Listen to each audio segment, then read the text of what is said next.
முக்கிய செய்தி, மோன்தா புயல் சென்னையை விட்டு விலகினாலும் காலை முதல் தொடர்ந்து மழை பெய்து வருவது என்ற கேள்வி பொதுமக்களிடையே எழுந்துள்ளது. இதற்கான விளக்கத்தை தருகிறார் முதன்மை செய்தியாளர் பிரவீன்குமார். பிரவீன்குமார், வணக்கம். விவரங்கள்.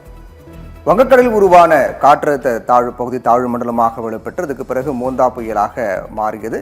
இந்த மோந்தா புயல் இன்று காலை 5:30 மணியளவில் தீவிர புயலாக மாறியிருக்கிறது. இப்ப எல்லாருக்கும் எழக்கூடிய கேள்வி என்ன அப்படின்னா, இந்த தீவிர புயல் என்பது ஆந்திராவை நோக்கிதான் நகர்கிறது. இதனால் சென்னைக்கான ஆபத்து என்பது விலகி இருக்கிறது. அப்படி இருக்கக்கூடிய பட்சத்தில் சென்னை, செங்கல்பட்டு, காஞ்சிபுரம், திருவள்ளூர் மாவட்டங்களில் மழை பொழிவுக்கான காரணம் என்ன? இந்த மழை பொழிவின் தாக்கம் எவ்வளவு நேரம் இருக்கும், இல்லை எத்தனை நாட்கள் இருக்கும் என்ற கேள்வி என்பது எல்லாருக்கும் இருக்கின்றது ஒன்று. மற்றொன்று முக்கியமான கேள்வி என்னவென்றால், ஆந்திராவை நோக்கி இந்த புயல் எப்போது கரையை கடக்கும், கரையை கடக்கும் போது எப்படி இருக்கும், என்ன நடக்கும் என்பதுதான். இந்த இரண்டு கேள்விகளுக்கான பதிலை தான் தற்போது நாம் இந்த நேரலை மூலமாக பார்க்க போகின்றோம்.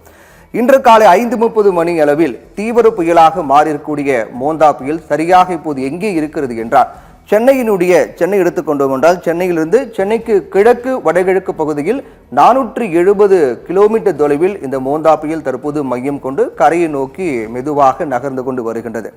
அதே போல இது ஆந்திராவை நோக்கி தான் நகர்கிறது அல்லவா? அதாவது ஆந்திராவில் இருந்து பார்த்தோம் என்றால் காக்கிநாடாவில் இருந்து பார்த்தோம் என்றால் கிழக்கே தென்கிழக்கே, காக்கிநாடாவிலிருந்து கிழக்கே தென்கிழக்கே 270 கிலோமீட்டர், சென்னையிலிருந்து கிழக்கே வடகிழக்கிலிருந்து 470 கிலோமீட்டர் தொலைவில் இந்த புயல் மிக மெதுவாக கரையை நோக்கி நகர்ந்து வருகிறது. இதுதான் இந்த புயல் இப்போது இருக்கக்கூடிய இடம்.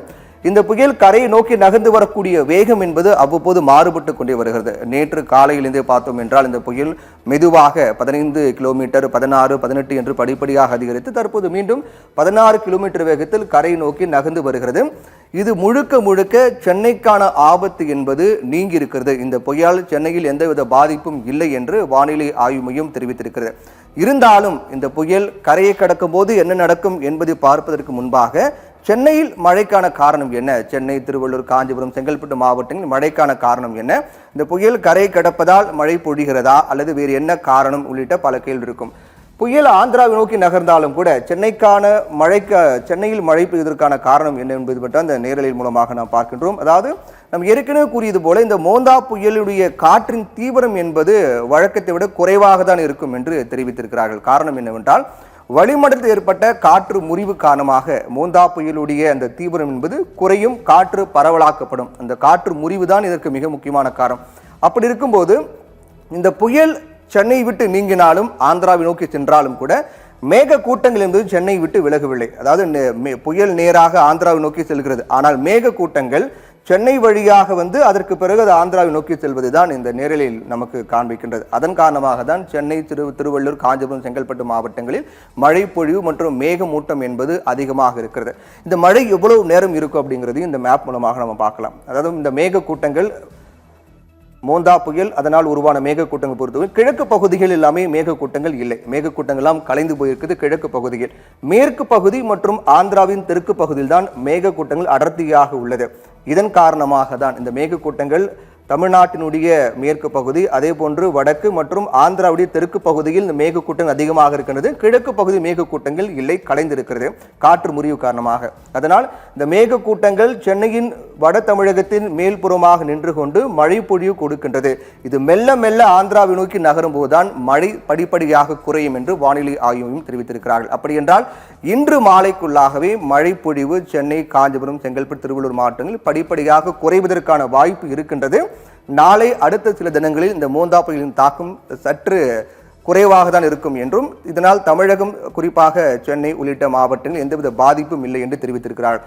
இதுதான் காரணம். மேக கூட்டங்கள், புயல் என்பது ஆந்திராவை நோக்கி சென்றாலும் கூட மேக கூட்டம் என்பது சென்னையை நோக்கி தான் இருக்கின்றது, வட தமிழகம் மற்றும் மேற்கு பகுதி நோக்கி தான் இருக்கின்றது. அதன் காரணமாக தான் சென்னை உள்ளிட்ட மாவட்டங்களில் மழை பொழிவு இருக்கின்றது. அதனால் இது மிக கனமழையாக இருக்காது என்றும் தெரிவித்திருக்கிறார்கள். இன்றைய நாளை பொறுத்தவரையில் KTCC என்று சொல்லப்படக்கூடிய சென்னை, காஞ்சிபுரம், திருவள்ளூர், செங்கல்பட்டு மாவட்டங்கள் மட்டுமல்லாமல் தென் மாவட்டங்கள், கன்னியாகுமரி உள்ளிட்ட சில தென் மாவட்டங்களில் மழை பொழிவு இருக்கும். அதே போன்று மேற்கு மாவட்டங்கள் மழை பொழிவு அவ்வப்போது இருக்கும் என்று தெரிவித்திருக்கிறார்கள். எது எப்படியாக இருந்தாலும் தமிழ்நாட்டை பொறுத்தவரையில் பயப்படும்படியாக மழை பொழிவு கிடையாது, படிப்படியாக மழை குறையும்.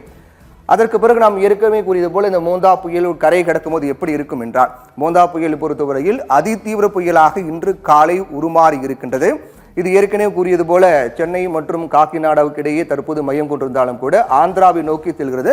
காக்கிநாடா அருகேதான் இந்த புயல் கரையை கடக்க போகின்றது. இன்று மதியம், இன்று மாலை அல்லது இரவுக்குள்ளாக முழுவதுமாக இந்த புயல் கரையை கடக்கும் என்று எதிர்பார்க்கப்படுகிறது. கரையை கடக்கும் போது காற்றின் வேகம் எதிர்பார்த்த அளவுக்கு இருக்காது, குறைவாக தான் இருக்கும். ஏனென்றால் ஏற்கனவே நான் கூறியது போல வளிமண்டலத்தில் ஏற்பட்ட காற்று முறிவு காரணமாக தற்போது தீவிர புயலாக மோந்தா மாறியிருந்தாலும் கூட கரையை நெருங்க நெருங்க அது சாதாரண புயலாக வலுவிழந்து விடும். கரையை நெருங்க நெருங்க சாதாரண புயலாக வலுவிழந்து கரையை கடக்கும். அப்படி என்றால் மோந்தா புயல் தீவிர புயலாக கரையை கடக்காது, சாதாரண புயலாக தான் கரையை கடக்கும். அப்படி சாதாரண புயலாக கரையை கடக்கும் போது காற்றின் வேகம் என்பது குறைவாக இருக்கும், மழை பொழிவு என்பது அதிகமாக இருக்கும். இதனால் ஆந்திராவை பொறுத்தவரையில் காக்கிநாடா உள்ளிட்ட பல்வேறு பகுதிகளில் மழை பொழிவு என்பது அதிகமாக இருக்கும். ஏற்கனவே நாம் தெரிவித்திருந்தோம், இந்த குறுகிய காலத்தில் மழை பொழிவு அதிகரிக்கக்கூடிய நிலை கூட ஏற்பட வாய்ப்பு இருக்கிறது. ஆனால் காற்றின் வேகம் என்பது ஒரு மிகப்பெரிய சேதத்தை ஏற்படுத்தக்கூடிய அளவுக்கு இருக்காது. காரணம், அது வலுவிழந்துதான் கரையை கடக்கும். அதனால் காற்றின் வேகம் குறைவாக இருக்கும், மழையின் தாக்கம் அதிகமாக இருக்கும். ஏற்கனவே வானிலை ஆய்வு மையம் தெரிவித்திருக்கிறார்கள், வழக்கத்தை விட இந்த ஆண்டு மழை பொழிவு வடகிழக்கு பருவமழை 1ஆம் தேதி முதல் எடுத்துக்கொண்டோம் என்றால் 57 விழுக்காடு அதிகமான மழை பொழிவு தற்போதைய பதிவாகி இருக்கிறது. அப்படி என்றால் இன்னும் அடுத்தடுத்து புயல்கள் உருவாக வாய்ப்பு இருக்கிறது என்றெல்லாம் சொல்லப்பட்டிருக்கிற சூழ்நிலையில் இன்னும் மழை பொழிவு இந்த ஆண்டு என்பது வழக்கத்தை விட அதிகமாக தான் இருக்கும். அந்த மழை எதிர்கொள்ளக்கூடிய வகையில் நாம் அனைவரும் தயாராக இருக்க வேண்டும். இந்த ஆண்டின் வடகிழக்கு பருவமழையின் முதல் புயலாக உருவாக்கக்கூடிய மோந்தா புயலால் தமிழகத்தில் எந்த அளவுக்கும் பாதிப்பு இருக்காது, மழை பொழிவு மட்டும் இருக்கும். அதுவும் மிதமான மழையாக தான் இருக்கும், படிப்படியாக அடுத்த சில தினங்களில் குறையும். ஒன்று. இரண்டாவது, ஆந்திராவுக்கும் பெரிய அளவில் பாதிப்பு இருக்காது, அது வலுவிழந்துதான் கரையை கடக்கும். அதனால் காற்றின் வேகம் குறைவாக இருக்கும், மழை பொழிவு மட்டும் ஆந்திராவுக்கு இருக்கும். அப்படி என்றால் இந்த ஆண்டின் முதல் வடகிழக்கு பருவமழை குறிவைத்தது ஆந்திராவை தான்.